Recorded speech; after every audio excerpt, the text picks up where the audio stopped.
Thanks. The first time that I heard Bob Dylan, I was in the car with my mother. And we were listening to, I think, maybe WMCA, and on came that snare shot that sounded like somebody kicked open the door to your mind from Like a Rolling Stone.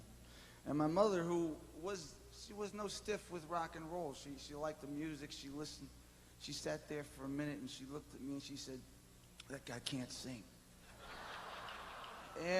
But I knew she was wrong, you know. I sat there, I didn't say nothing, but I knew that I was listening to the toughest voice that I'd ever heard. It was lean, and it sounded somehow simultaneously young and adult. And I ran out and I bought the single.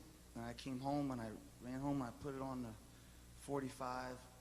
And they must have made a mistake at the factory because a Lenny Welch song came on. And the label was wrong. So I ran back and I got it. And I came back and I played it. And then I went out and I got Highway 61.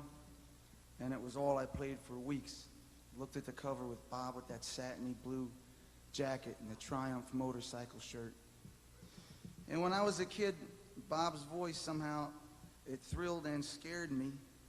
It made me feel kind of irresponsibly innocent. And it still does.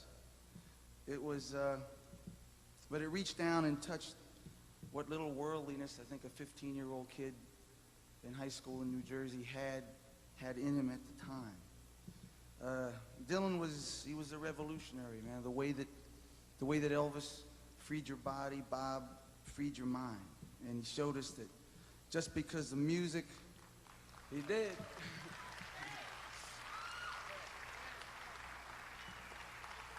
You know, he showed us that just because the music was innately physical did not mean that it was anti-intellect. He had the vision and the talent to expand the pop song until it could contain the whole world. He invented a new way a pop singer could sound. He broke through the limitations of what a recording artist could achieve, and he changed the face of rock and roll forever and ever. Without Bob, Beatles wouldn't have made Sgt. Pepper. Maybe the Beach Boys wouldn't have made Pet Sound. The Sex Pistols wouldn't have made God Save the Queen. U2 wouldn't have done Pride in the Name of Love. Marvin Gaye wouldn't have done What's Going On. Grandmaster Flash might not have done The Message. And the Count Five could not have done Psychotic Reaction. Yeah. And there never would have been a group named the Electric Prunes, that's for sure, you know. But the fact is that to this day, where great rock music is being made, there is the shadow of Bob Dylan over and over and over again.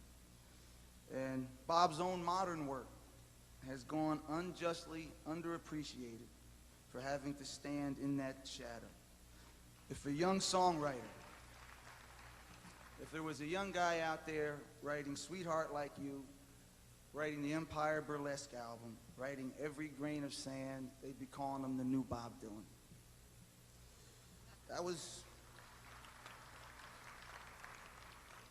That's all the nice stuff that I wrote out to say about you. Now, it was about 3 months ago, I was watching TV and the Rolling Stones special came on.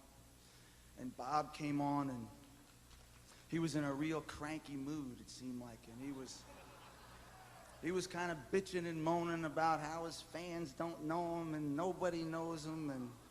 And they come up to him on the street and kind of treat him like a long-lost brother or something. And speaking as a fan, I guess when I was 15 and I heard Like a Rolling Stone, I heard a guy that,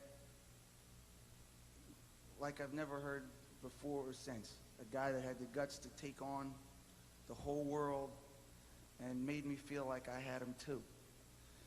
And maybe some people mistook that voice to be saying somehow that you were going to do the job for him. And as we know, as we grow older, that there isn't anybody out there that can do that job for anybody else. So I'm just here tonight to say to say thanks, to say that I wouldn't be here without you, to say that there isn't a soul in this room who does not owe you their thanks, and to steal a line from one of your songs, whether you like it or not, you was the brother that I never had. Congratulations.